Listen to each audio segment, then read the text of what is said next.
Je vous invite à vous mettre debout. Louez l'Éternel, louez Dieu dans son saint lieu. Louez-le dans l'étendue céleste où se déploie sa puissance. Louez-le pour ses hauts faits. Louez-le selon l'immensité de sa grandeur. Louez-le avec la sonnerie du cor. Louez-le avec le luth et la harpe. Louez-le avec le tambourin et avec des danses. Louez-le avec les instruments à cordes et le chalumeau. Louez-le avec les cymbales sonores. Louez-le avec les cymbales éclatantes. Que tout ce qui respire loue l'Éternel. Louez l'Éternel. Amen.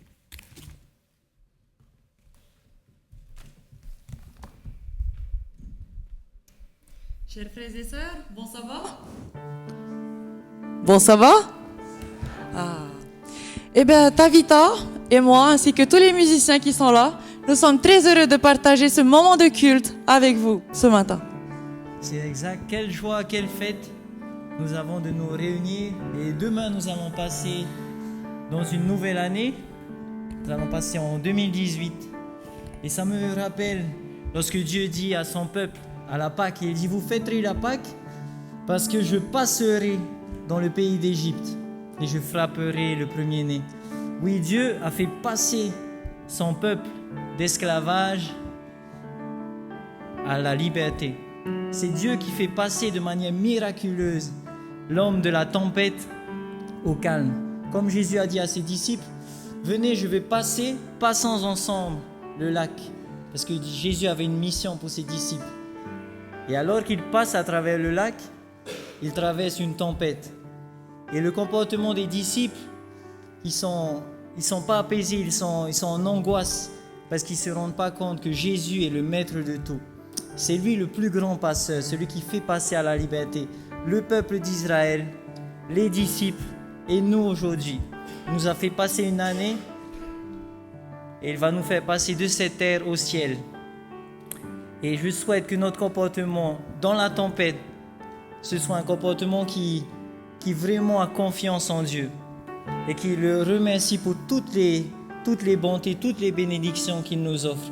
Que nous puissions avoir confiance en notre Dieu et que nous chantions ensemble. Quand le vol de la tempête est là, regardons aux bienfaits de l'Éternel. Regardons à toutes ses bénédictions. Chantons ensemble ce chant.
ceux qui placent leur confiance dans le Seigneur renouvellent leur force. Ils prennent leur vol comme des aigles. Dieu a volé à notre secours. Dans beaucoup de passages, on voit que Dieu, comme un aigle, prend soin de son Église. Jésus est venu, il n'a pas attendu, il n'a pas hésité à donner sa vie pour nous. Et comme lui, nous voulons prendre soin de notre famille, de notre entourage. Nous voulons aussi, comme des aigles, voler au secours. Un aigle, il a 3 fois la force. Ses ailes, ils peuvent 3 fois soulever son poids. Ce qui lui permet d'attraper sa proie qui est même plus lourde que lui, 2 fois plus lourde que lui. Eh bien, comme l'aigle, nous pouvons aussi pas attraper notre proie, mais attraper peut-être nos amis, attraper les personnes qu'on aime pour leur dire, pour les sauver du danger. Leur dire, Jésus t'aime, Jésus a un plan pour toi. Il veut te sauver. On veut chanter, reçois ma reconnaissance Seigneur. Mais aussi, dites-le fort, dites fort cet amour à nos familles, notre entourage, au monde. Dites fort que Dieu nous aime et que Dieu veut nous sauver.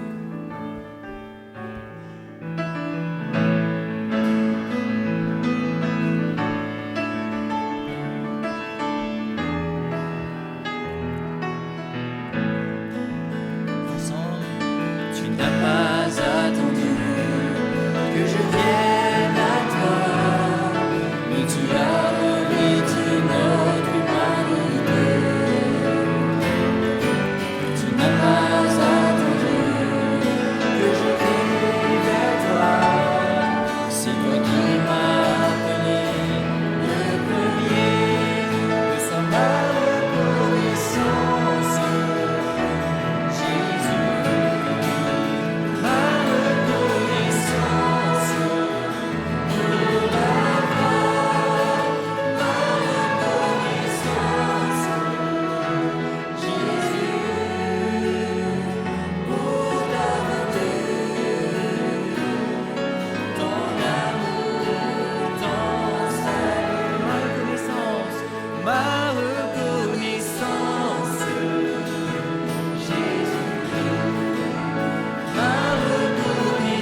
Dans la vie, il y a des moments de reconnaissance, des moments où nous voulons aussi dire à Dieu, voilà ce que nous sommes, simplement des personnes avec des visages différents, bien sûr, mais tous unis dans le même cœur. Pour cela, je voudrais vous inviter à prendre place. Merci.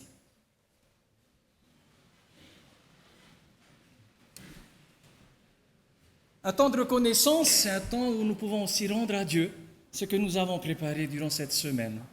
Et je voudrais vous inviter à vivre cet instant avec un moment musical avec les musiciens derrière, et alors que les diacres vont passer dans les rangs, vous inviter à donner ce que vous avez déjà préparé. Et merci également à tous ceux qui nous suivent par Internet, parce que nous savons également qu'ils font également des dons, des offrandes, et nous vous remercions pour le soutien que vous apportez à la communauté. Et donc nous voulons aussi en cet instant simplement vous inviter, on va dire, à un moment de chant, mais sous forme de prière également.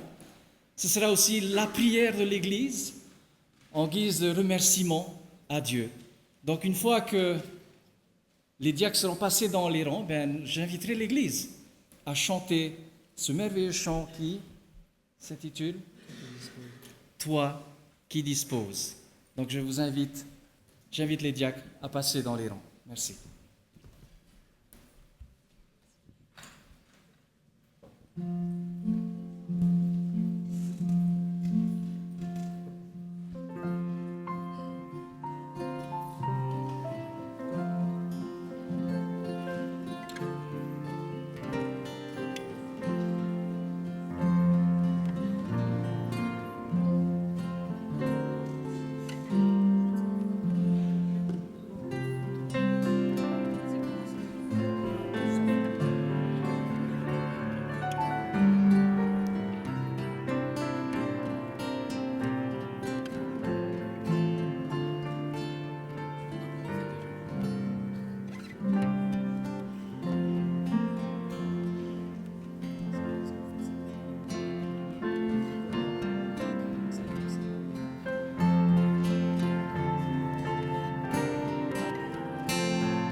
Chantons ensemble cette prière. Toi qui disposes de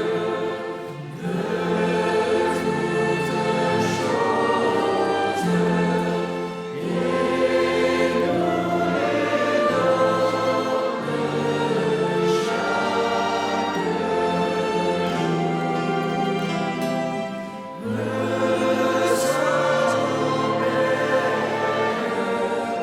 jour.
pouvez vous asseoir, merci.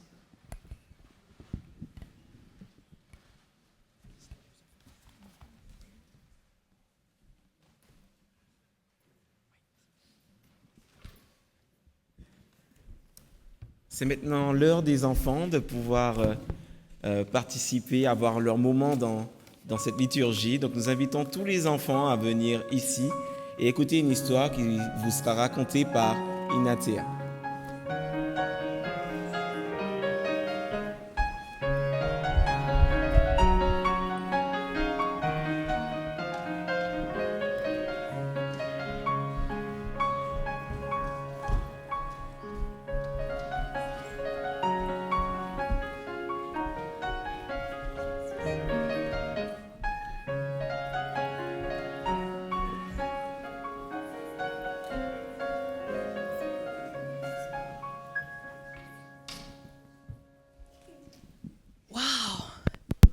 Bon, ça va les enfants? Ça va?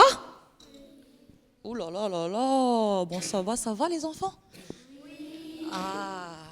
Alors, est-ce que vous avez passé un bon Noël? Vous avez eu beaucoup de cadeaux? Ah, moi aussi, j'ai eu des cadeaux. Ah. Alors, l'histoire que je vais vous raconter ce matin, c'est une très belle histoire, hein, mais j'ai un petit problème. Je crois que j'ai oublié mon personnage principal. Est-ce que vous pouvez m'aider à le retrouver? Alors, c'est simple. Le nom d'un garçon. Donnez-moi un nom de garçon. Rachel, oui, ça c'est le nom de la petite fille. Alors, un garçon? Oui. Manuel ou Emmanuel? Emmanuel. Ok. Maintenant, il me faut le nom d'une maman. Lisa. Lisa. Et le nom d'un papa. Benjamin. Ah ben oui, Benjamin. Ok. Benjamin, Lisa, Rachel, Emmanuel. C'est ça? Non, c'est pas ça? Rachel, c'est la petite fille. Ok, c'est ça? Ok, d'accord. C'est bon, j'ai l'histoire. Alors, c'est l'histoire de la petite famille qu'on vient de composer. Il y a 10 ans de cela, à peu près, il vivait à New York. Est-ce que vous savez où ça se trouve, New York? Aux États-Unis. Bien. Eh bien, dis donc, géographie, bravo. Hein? Il se trouvait à New York, dans la grande ville de New York.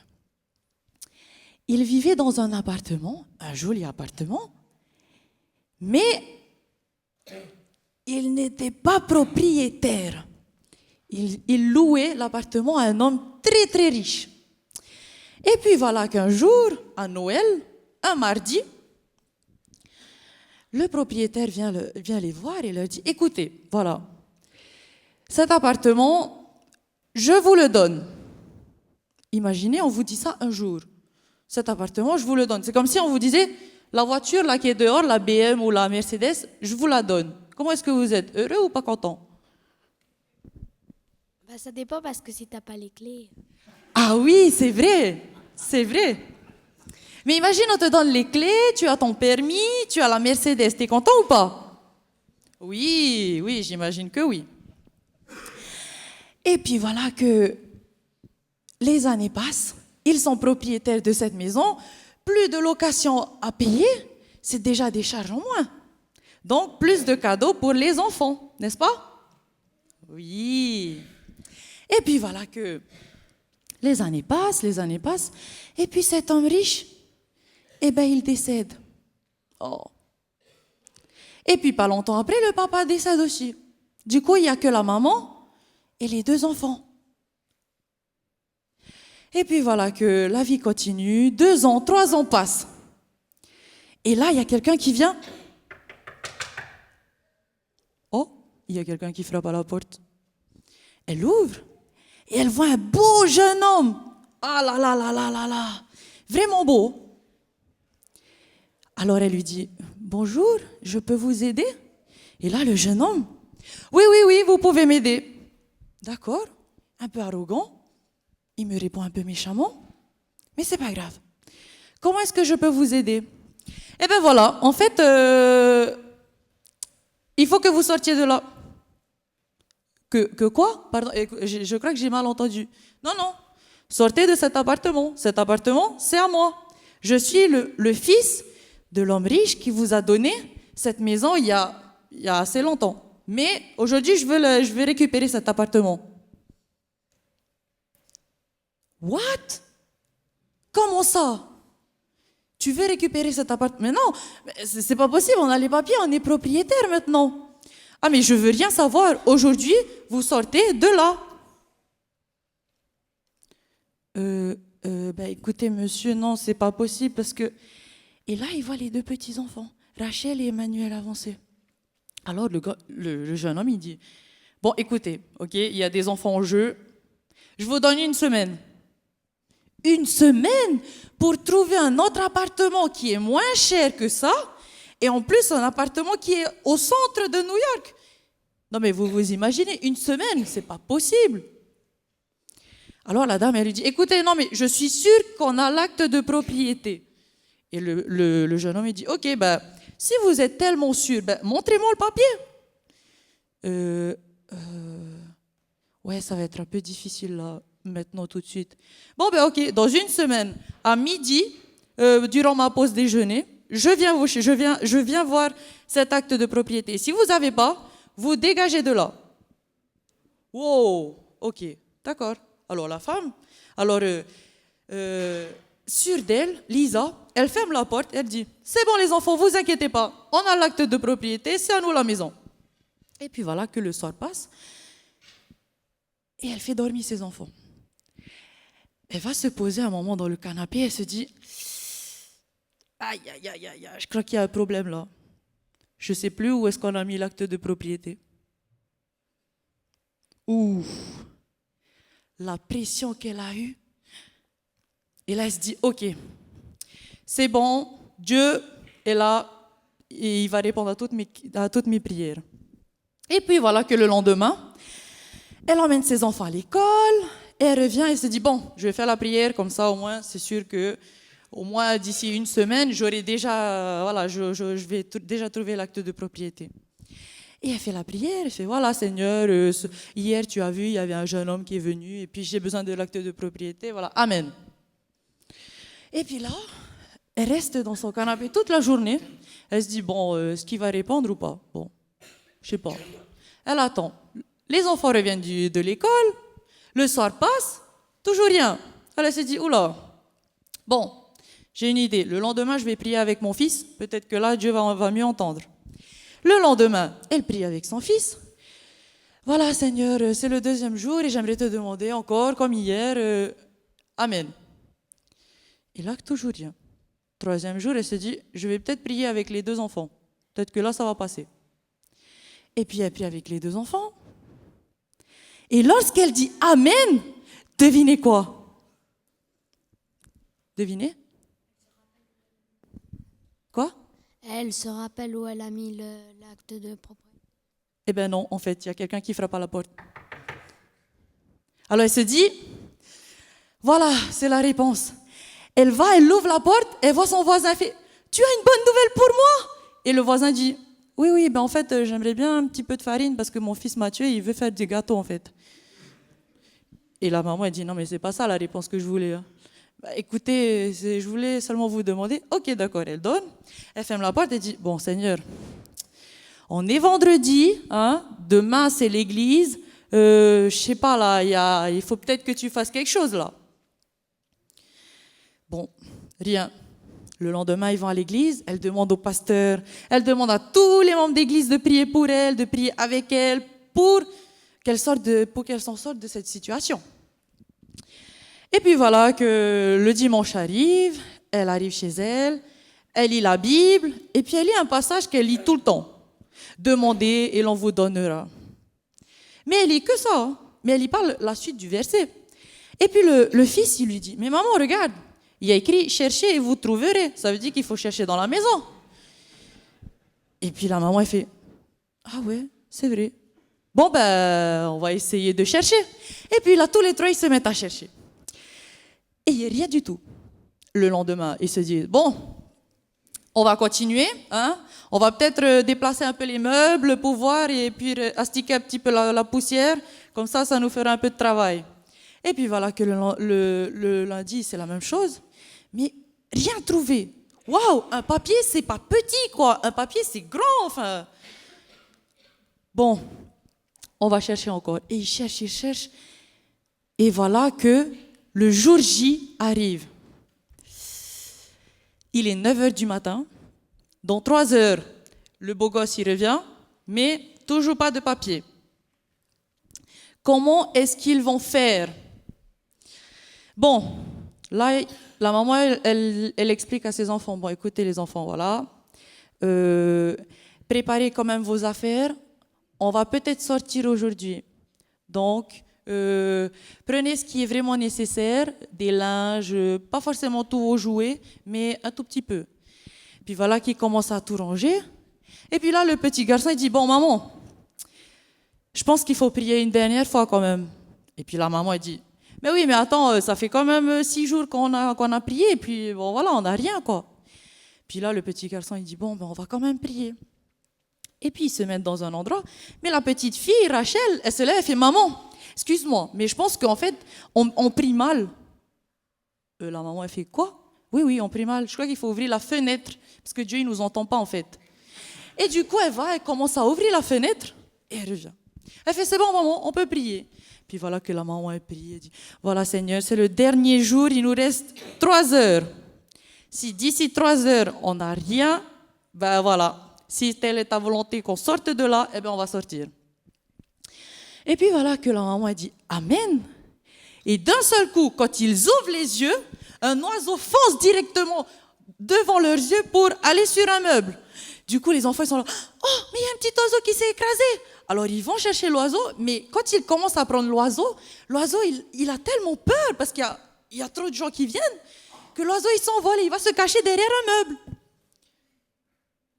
Et là, la maman, elle fait, non, mais il ne faut pas aller comme ça, parce que l'oiseau, si c'est comme ça, ben, il va s'enfuir. Alors, la maman, elle va tout doucement, et elle commence à prendre l'oiseau, mais quand elle prend l'oiseau, elle voit qu'il y a un papier derrière. Et vous croyez que c'est quoi? L'acte de propriété. Donc, vous voyez, les enfants, cette histoire, c'est pour nous dire ce matin que des fois, on a beaucoup de questions, on se pose beaucoup de questions. Est-ce que Dieu existe? Mais des fois, on se dit, peut-être qu'il y a la Bible qui est là pour nous répondre à nos questions, mais c'est pas toujours facile, c'est pas toujours évident. Donc, en fait, Dieu nous demande seulement de nous tourner vers lui afin de voir toutes les réponses que nous attendons. Merci les enfants et bon sabbat. Et si on ne se voit pas, bonne année.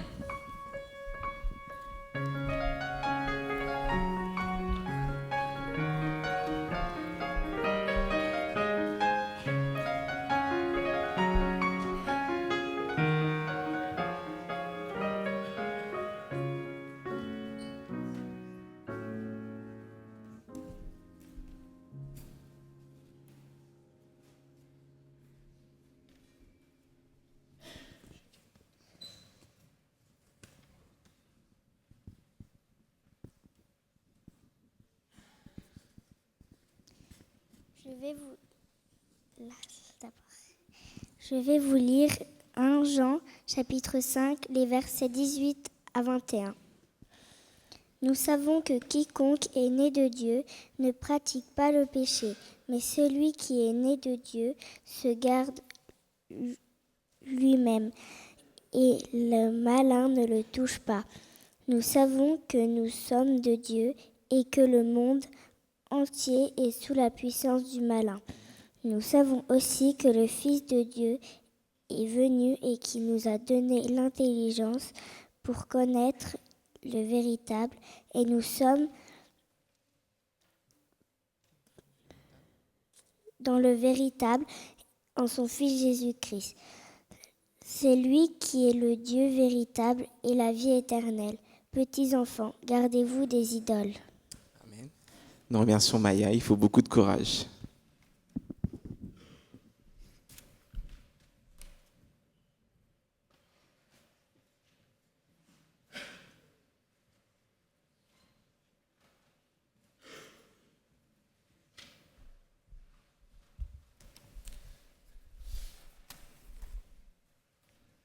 C'était bien quand j'étais un petit enfant. Ça fait quelques années de cela. On me disait ce que je devais faire, surtout ce que je ne devais pas faire. On me disait ce que je devais croire et qui je ne devais pas croire. On assurait ma sécurité. On me mettait bien derrière la voiture et je n'avais aucun problème de circulation. Ce n'était pas moi le responsable s'il y avait un accident. On choisissait pour moi. J'avais qu'à obéir et me servir. Et les chrétiens sont parfois de grands enfants qui croient que tout est prévu pour eux, tout est fait pour eux, toutes les réponses leur sont données, et surtout, ils savent et ils connaissent toutes les réponses, parce qu'ils sont croyants. Alors, le chrétien est un grand enfant qui a besoin de cette sécurité. Et la sécurité, c'est quand on me dit ce qu'il faut faire. Parce que lorsque je dois choisir, je dois réfléchir. Et c'est parfois difficile. J'aime mieux que d'autres réfléchissent pour moi et prennent position pour moi. Décider, c'est pas facile. C'est tellement plus facile quand un comité décide pour moi. J'ai qu'à suivre après et faire la volonté de ceux qui ont décidé pour moi. Le chrétien a parfois l'habitude aussi de considérer que Dieu décide pour lui, que Dieu trace sa route pour lui, et que l'Église, qui est en contact permanent avec Dieu, sait quelle est la volonté de Dieu pour chacun des membres de la communauté. Puis le chrétien est très souvent dans cette relation avec un Dieu qui, faisant tout pour lui, est celui qui va à la fois décider pour et décider contre. Et donc, le chrétien que je suis va immanquablement dire « si Dieu le veut ». Si Dieu le veut. Si c'est la volonté de Dieu. Dieu seul suffit. Ah, Dieu seul suffit, ça me rappelle quelque chose de mon enfance. J'avais 8 ans, et puis j'étais sur un de ces chemins au Cameroun, un mauvais chemin, une vilaine route, pleine d'ornières, et c'était la saison des pluies de surcroît. Donc il y avait des trous immenses. Et puis, sur la route, qui était étroite, on pouvait difficilement croiser, tout à coup nous voyons un petit minibus.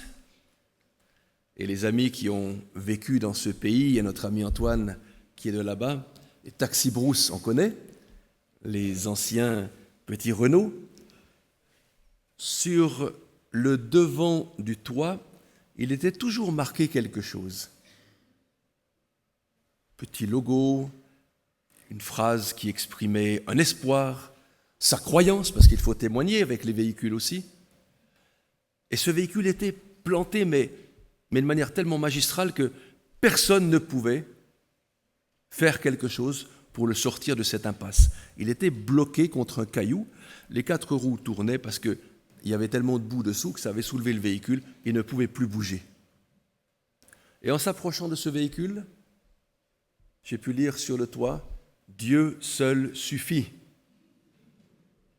Ben non, il a fallu que les hommes retroussent les manches et aide Dieu à sortir ce véhicule de cette impasse.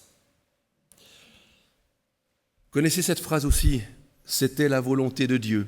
Ce n'était pas la volonté de Dieu. Combien de fois nous entendons cette phrase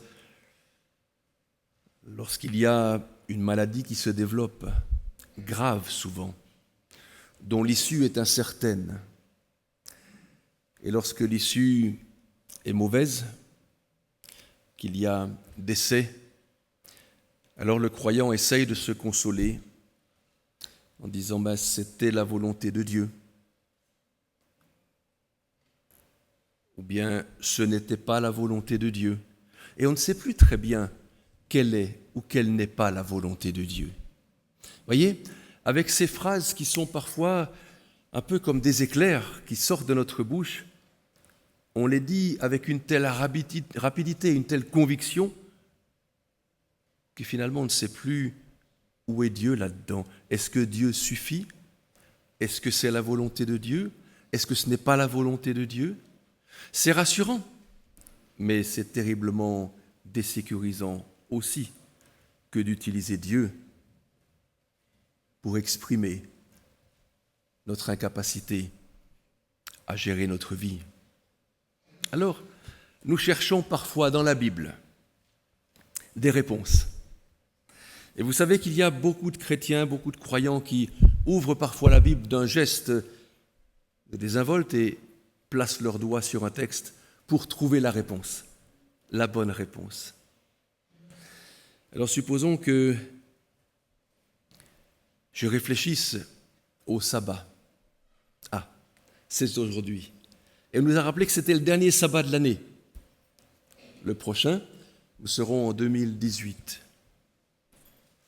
Alors, pendant ces heures de sabbat, qu'est-ce que je peux faire? Mais surtout, qu'est-ce que je ne peux pas faire? Et en plus, si je fais des choses qui ne sont pas autorisées, quelle sera la sanction? Alors, j'ouvre la Bible de manière intempestive, et puis je cherche, et paf, je tombe sur un texte. Exode 31, verset 15. On travaillera 6 jours, mais le 7e jour est le sabbat, le jour de repos, consacré à l'Éternel.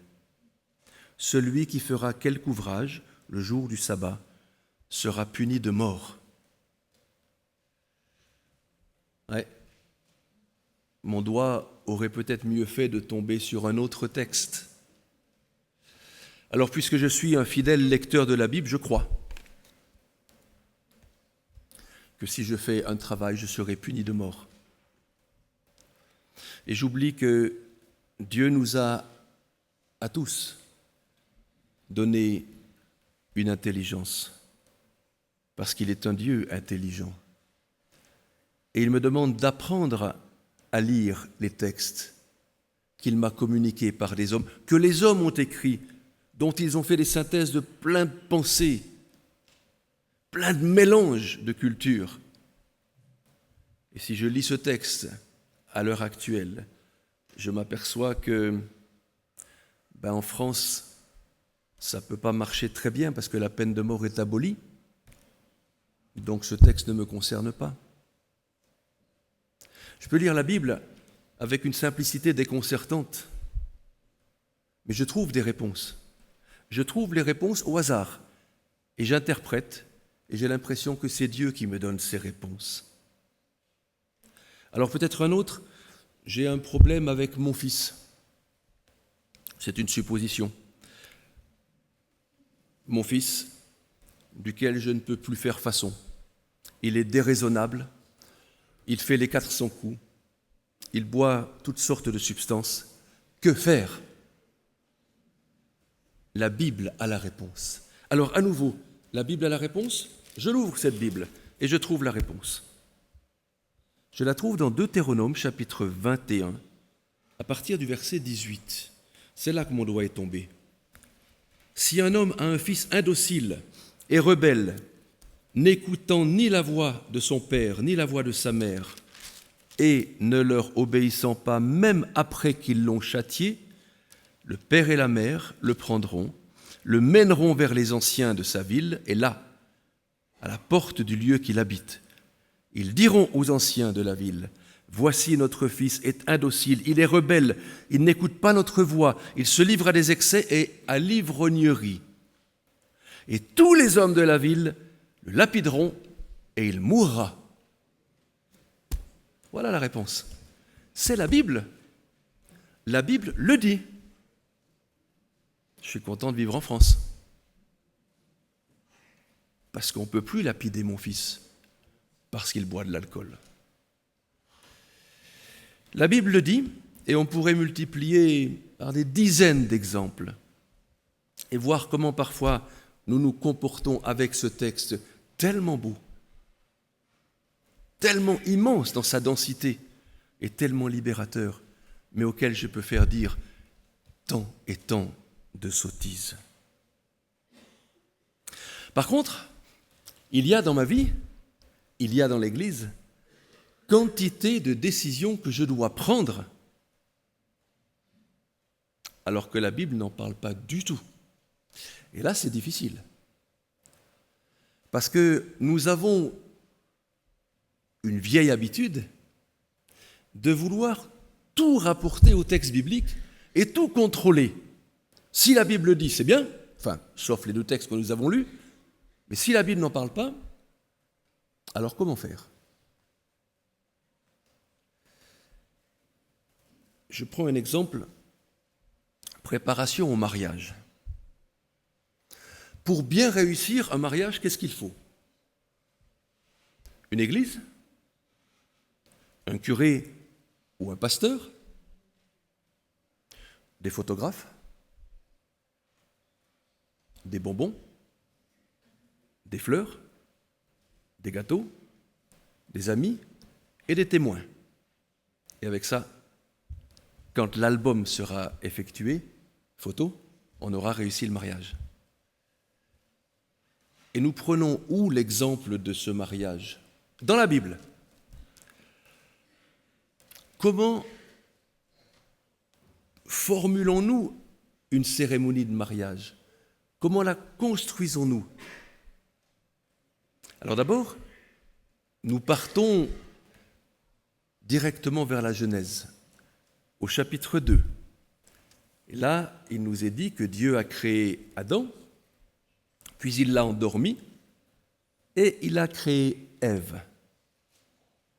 Puis le texte qui suit, chapitre 2 de la Genèse, au verset 24, dit « L'homme quittera son père et sa mère, s'attachera à sa femme, et ils deviendront une seule chair. » Alors, je prends l'exemple du premier mariage, Genèse chapitre 2.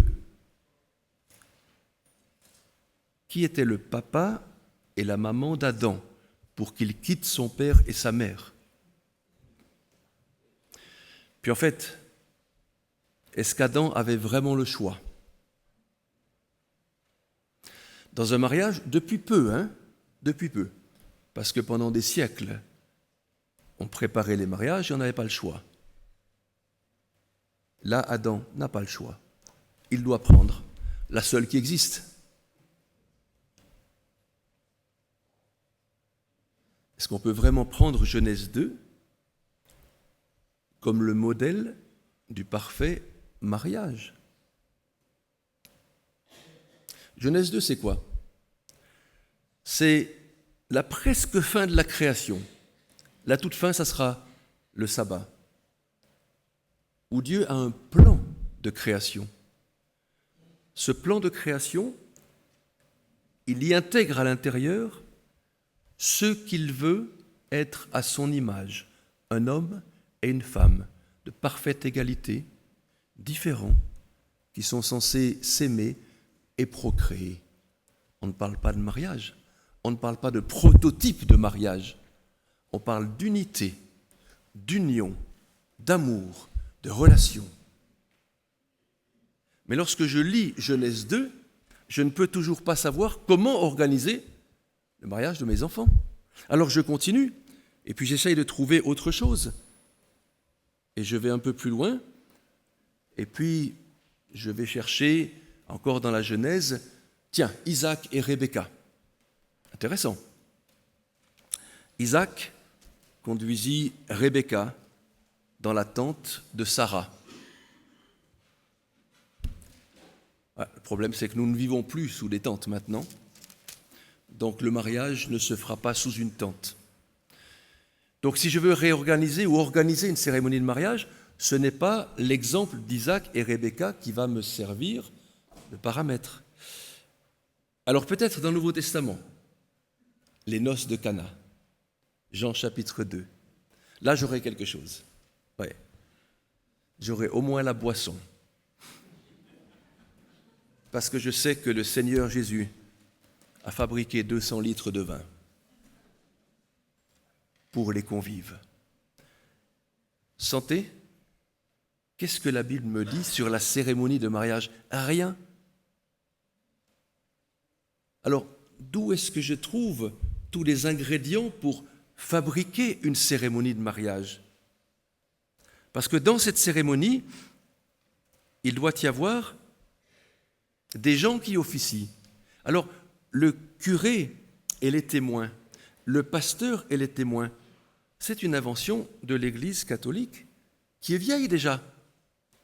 Lors du Concile de Trente, 1542, où on a décidé qu'un mariage devait être une union entre deux êtres qui soit bénie par celui qui est reconnu comme une autorité ecclésiale, le curé. La robe blanche. Pas de mariage sans robe blanche. C'est pas vieux la robe blanche. 19e siècle. Merci à nos amis catholiques. C'est eux qui ont inventé la robe blanche. Parce que eux, ce qu'ils ont fait, c'est de reprendre simplement la robe des jeunes filles communiantes. Vous savez qu'une fois que vous avez été baptisé, petit bébé, inconscient, il y a une première communion qui va en quelque sorte ratifier ce baptême du bébé. Et les jeunes filles sont vêtues de blanc. Et l'Église catholique a introduit dans le mariage le rituel de la robe blanche, à laquelle on a donné quantité de symboles, y compris celui de la virginité. Mais avant un mariage à l'Église, en France, il faut un mariage à la mairie, sous les autorités politiques. Ça, c'est la Révolution française, 1792. Donc, nos cérémonies de mariage, c'est l'Église catholique et la Révolution française qui nous permettent de les fabriquer. Pas la Bible. Dans la Bible, nous avons, disons, sur une cérémonie, à peu près 1 minute et demie de Bible, la prière de bénédiction. Cette prière-là pourrait être faite un sabbat matin à la place d'une strophe de cantique, et le mariage est fait. Mais nous avons besoin d'emballer cette structure maritale par une culture de laquelle nous sommes héritiers, des habitudes sociales, des habitudes politiques et des habitudes religieuses. Et la Bible ne dit rien, si ce n'est qu'il y a une union, une fidélité, un amour à développer, une procréation. Oui, ça c'est biblique. Là, nous sommes dans Genèse 2. Mais pour le reste, dans l'habillement d'une cérémonie, nous sommes en plein dans notre humanité, dans notre politique, dans nos religions. Une liturgie de culte. Où trouvez-vous une liturgie dans la Bible? Tout à l'heure, lors de l'invocation, notre ami Gérald, l'Ancien de ce matin, a trouvé un beau texte, le psaume 150. Si vous lisez bien ce psaume, mes amis, ça devait faire du bruit la musique, hein? Parce qu'alors ça devait cogner fort. Et en plus de cogner fort, le public dansait. On essaye? Non, c'est le dernier sabbat de l'année. Hein? Où trouve-t-on un descriptif de la parfaite liturgie? Nulle part. Nous l'inventons de toutes pièces.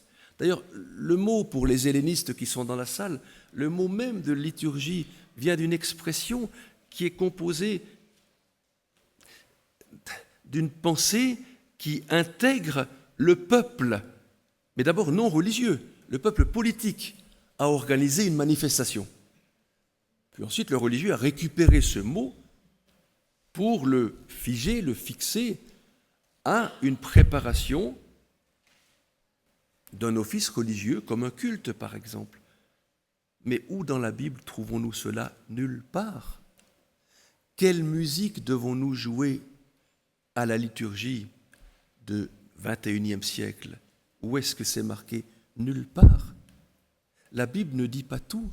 Alors, les spécialistes nous aident, les gens qui réfléchissent nous aident, les gens de divers métiers nous aident.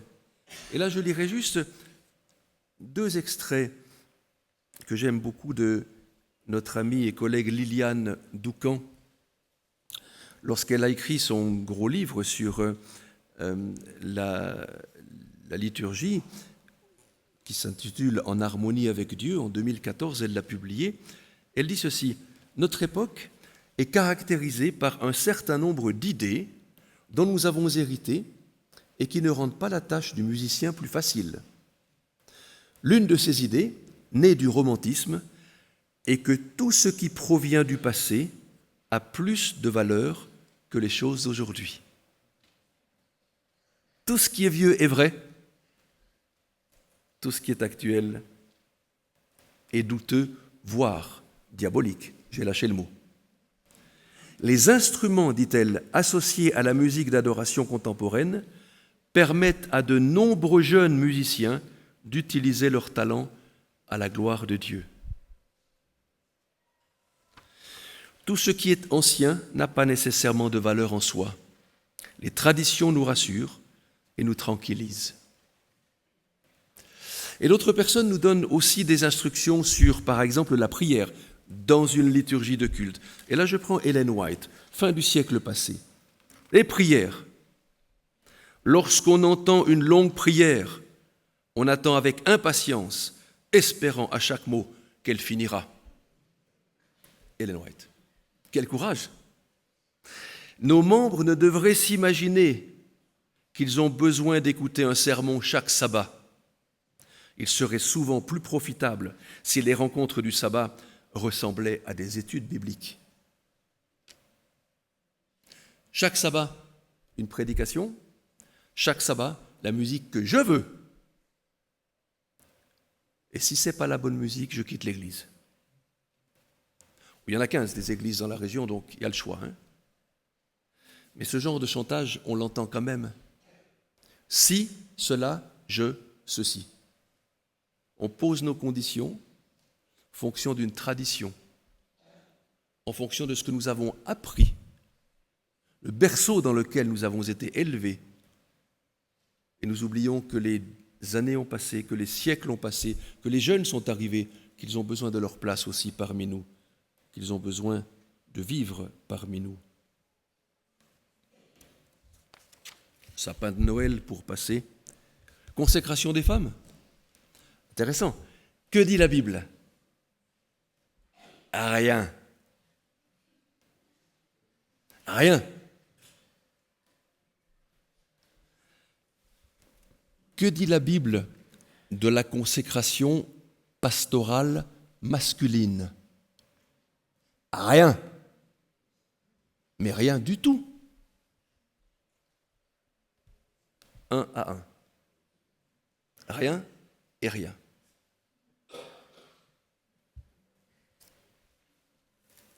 Une seule fois le mot pasteur est mentionné dans le texte d'Éphésiens chapitre 4 verset 11. En passant, on ne connaît pas son cahier des charges, on ne sait pas ce qu'il fait, on ne sait pas d'où il vient, on ne sait pas où il va.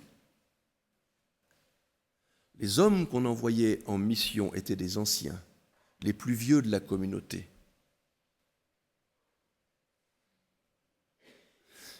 Et nous, pensons bien faire, prenant les textes du Nouveau Testament, on organise notre Église et on place la valeur absolue sur le pasteur qu'on ne connaît pas dans le Nouveau Testament, on ne le consacre pas, mais c'est lui qui a une autorité planétaire. L'ancien a une autorité limitée, quand je dis autorité, comprenez-moi, un fonctionnement limité dans son église locale, mais pas ailleurs. Par contre, de l'ancien, on en parle beaucoup. L'ancien, on va prier pour lui, pour l'envoyer en mission. Une prière qui va être ajoutée d'un geste qu'on va appeler une imposition des mains. On va le toucher comme symbolisant une sorte de transmission de la force divine pour aller gérer un problème dans une autre église, évangéliser, dire quelque chose, enseigner. Pasteur, on ne connaît pas. On a prié pour des anciens, on a prié pour des diacres, on n'a pas prié pour des pasteurs. Et donc nous avons réfléchi à tout cela depuis les temps du Nouveau Testament, depuis 2000 ans. Nous avons structuré une église et parfois nous prenons des décisions sur une absence d'information.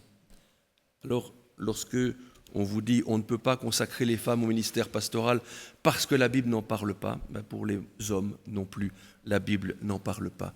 Mais on a compris qu'il y a des textes dans le livre des Actes, par exemple, qui mettaient en avant certains hommes, comme des anciens, comme des évêques. Tiens,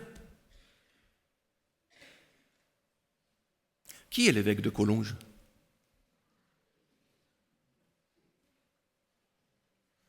Comme des apôtres ? Ah, qui est l'apôtre de Collonges ? Et il y a des mentions ministérielles dans le Nouveau Testament que nous avons occultées. On a laissé de côté. Là, c'est la Bible dit, et pourtant nous ne faisons pas. Et alors, dans ce que je vous dis, je ne dis pas que nous faisons faux. Ce n'est pas là mon message de ce matin. Je dis que nous avons beaucoup réfléchi, toute l'Église a réfléchi depuis longtemps à comment faire pour bien faire. Mais que des fois, nous sommes pile dans ce que la Bible nous dit, et des fois, nous devons adapter. Parce que le message biblique n'est pas toujours un message qui peut être utilisé et placardé sur notre situation 20 siècles ou 30 siècles après. Il y a une adaptation, une lecture, une herméneutique que nous devons développer pour que nous puissions comprendre comment vivre cette vérité divine intégrée dans les pages de cette Bible. Ce n'est pas en cherchant au hasard les textes et en tombant sur les uns et les autres.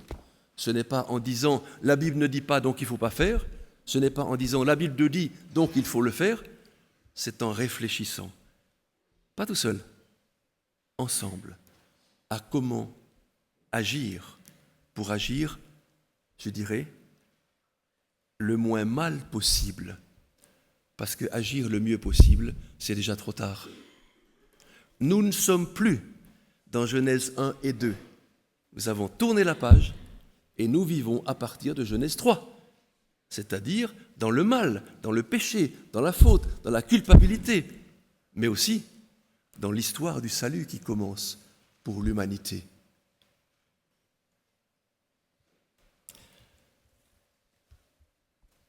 Un collègue m'a écrit il y a 3 semaines pour me dire « J'ai des membres d'église qui aimeraient trouver des textes bibliques qui vont dans le sens des transplantations d'organes. Comment défendre les transplantations d'organes par les textes bibliques? Difficile. Vous vous souvenez peut-être de cette fameuse transplantation d'organes en 1984 par le docteur Leonard Bailey à la grand hôpital de Loma Linda en Californie. Dr Bailey a prélevé le cœur d'un babouin et l'a greffé sur une petite fille du nom de Faye. Ceci était encadré par des philosophes, des éthiciens, des pasteurs, des scientifiques. Et j'ai rencontré l'éthicien en charge de la réflexion éthique lors de cette intervention médicale, le docteur Jacques Provencha. Et il m'a expliqué toute la difficulté qu'ils ont eue à mettre en place une telle intervention. Nous sommes tellement attachés à une tradition que la question de certains adventistes de l'époque était « Mais puisque ce bébé a un cœur de singe, que va-t-il advenir de cette petite fille lorsqu'elle donnera son cœur à Jésus ?»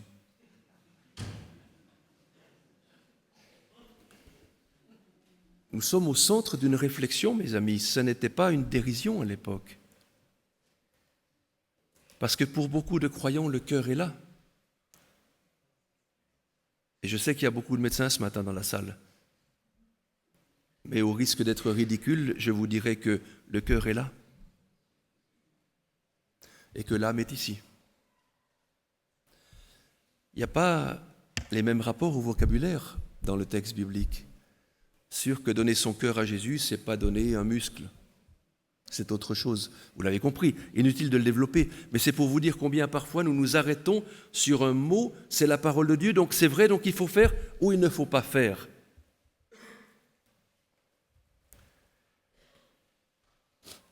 Alors, moi je dis simplement, attention, danger. Parce que cette mauvaise lecture, cette mauvaise interprétation du texte biblique, la Bible dit, la Bible ne dit pas, nous sépare. Et finalement, crée entre les chrétiens, pour rester entre nous, crée entre les adventistes un camp de conservateurs et un camp de libéraux. Et c'est horrible, en théologie, quand on arrive à fractionner pareillement, de dire il est conservateur, il est libéral. Non, il est, je suis enfant de Dieu. Certes, je ne comprends pas toujours le texte de la même manière que mon semblable, mais ce n'est pas pour autant que je suis d'un côté ou de l'autre. Essayons de marcher ensemble dans un chemin plus du milieu que dans les extrêmes.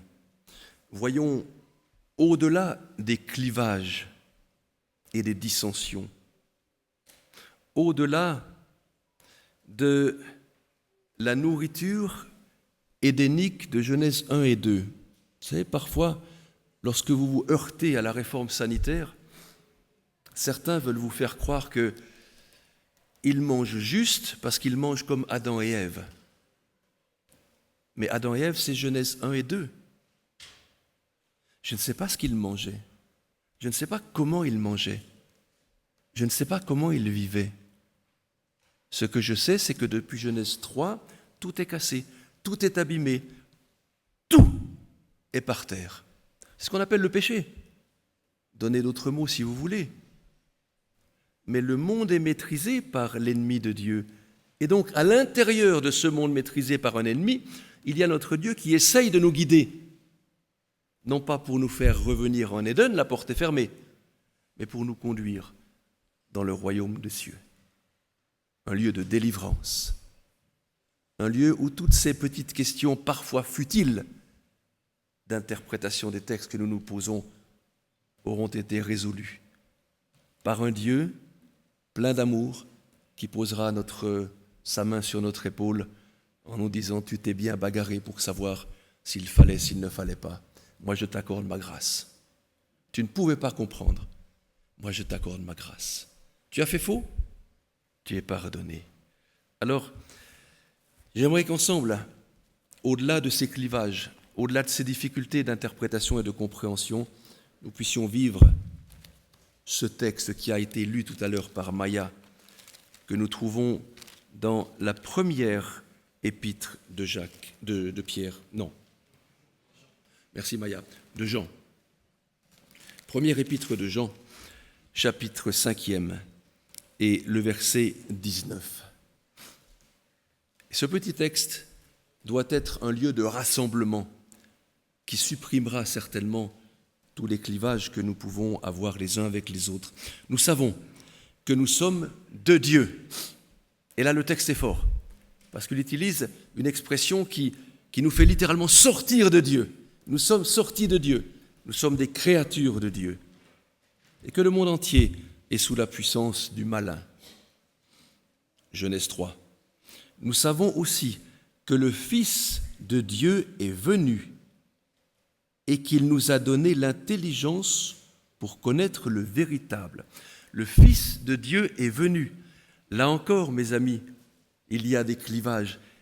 C'est qui le Fils de Dieu? Et lorsque j'essaye de définir Jésus, comme je comprends un fils d'homme, alors je suis dans le mur. Je ne peux pas comprendre la filialité Dieu, Jésus, comme la filialité Roland, Nicolas. Impossible.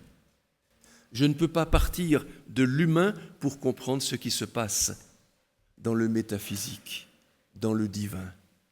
Jésus m'est exprimé, m'est rapporté, m'est présenté comme Fils de Dieu. Au moment de cette incarnation, Jésus a un ministère au sein de l'humanité. Il est appelé envoyé de Dieu. Ontologiquement, il est Dieu. Et ici, Jean le confirme. Fils de Dieu, il nous donne l'intelligence pour connaître le véritable. Le véritable, c'est lui. Et cette intelligence, c'est quoi? C'est un mot très fort que Jean utilise ici. Faculté de penser, de comprendre et de raisonner. Aïe. Il nous donne la faculté de penser, de comprendre et de raisonner. Pas de pointer du doigt n'importe quel texte biblique. Pas de dire la Bible dit, la Bible ne dit pas, donc je fais, je ne fais pas. Mais capacité de penser. Nous sommes des êtres capables de penser, des êtres capables de comprendre, des êtres capables de raisonner. Parce que des êtres intelligents, à l'image de Dieu et à la ressemblance de ce Dieu. Ce véritable, ce vrai, dans certaines versions on a mis un V majuscule. Et nous sommes dans le véritable. Alors ce premier véritable se rapporte à Dieu. Le deuxième véritable se rapporte à Jésus. Les deux sont véritables. Ésaïe chapitre 65, verset 16. Dieu est Amen, il est vrai. Apocalypse 3, verset 14. Jésus est Amen, il est vrai. Jésus et Dieu sont qualifiés par les mêmes termes. Ils sont vérité, ils sont véritables, ils sont vrais. C'est lui qui est le Dieu véritable et la vie éternelle. Voilà le chemin dans lequel, au-delà de nos clivages, au-delà de la Bible a dit, la Bible n'a pas dit, le chemin dans lequel le véritable veut nous conduire. Un chemin qui mène à la vie éternelle, qui commence déjà aujourd'hui, à partir du moment où nous l'intégrons à notre vie. Il est vie éternelle en nous. Et là, petits enfants, gardez-vous des idoles.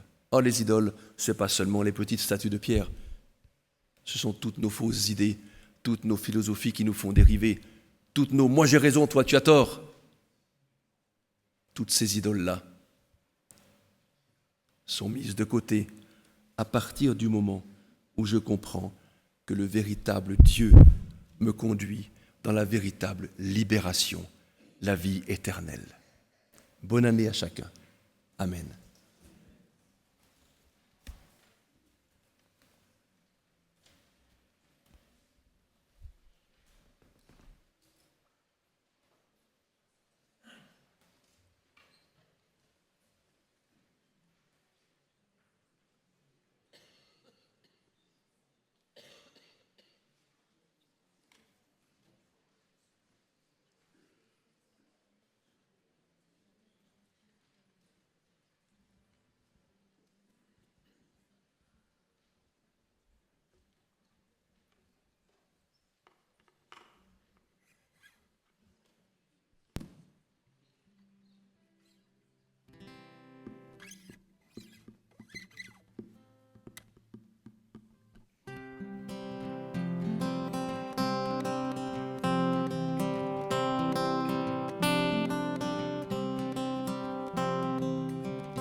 Je vous invite maintenant à la prière et à vous agenouiller pour ceux qui le peuvent et pour les autres à prendre la position qui vous semble la plus agréable.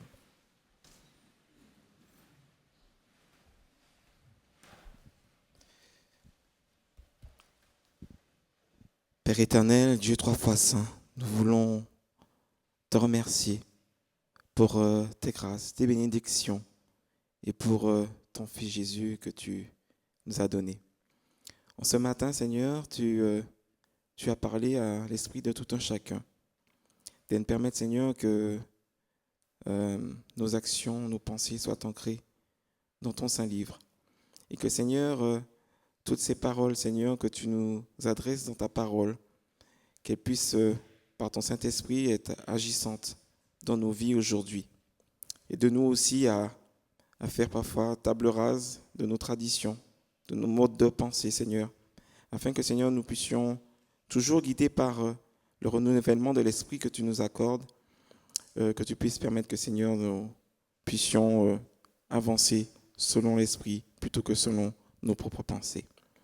Nous voulons aussi, Seigneur, ce matin, te remercier pour cette année que tu nous as permis de passer. Malgré les difficultés, les écueils que nous avons pu rencontrer, nous avons senti ta présence. Et tu nous permets encore de voir cette nouvelle année qui viendra bientôt. Et nous souhaitons encore la passer avec toi. Bénis tout un chacun, cette Église, ces internautes, Seigneur, qui nous écoutent chaque sabbat matin. Et que eux aussi, Seigneur, puissent recevoir de multiples bénédictions. En Jésus, nous t'en prions. Amen.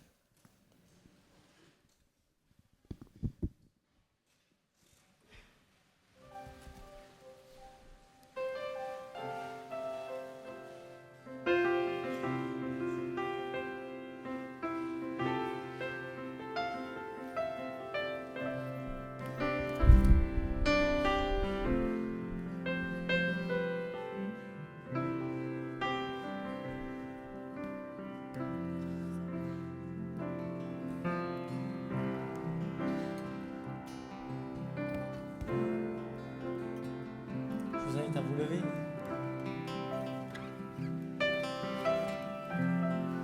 Je serai avec vous jusqu'à la fin, tous les jours.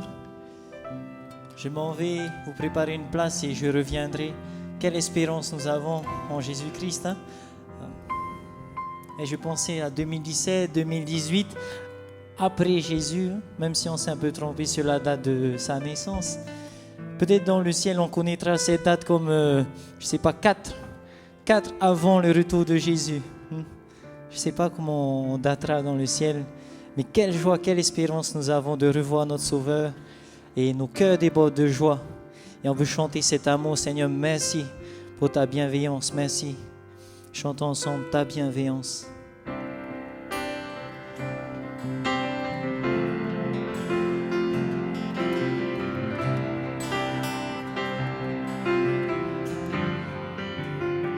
J'écouterai ce que dit Dieu, car il est là pour lui.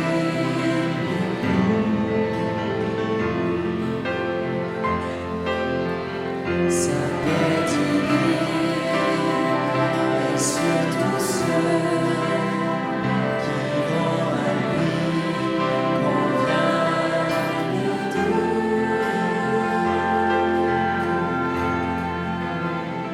Fidèle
proclamons la bénédiction. 2017 s'en va. Voilà bientôt 2018. Qu'en ce jour, que le Christ habite dans vos cœurs par la foi et que vous soyez enracinés et fondés dans l'amour pour que vous soyez rendus capables de connaître l'amour du Christ et que vous soyez remplis jusqu'à toute la plénitude de Dieu.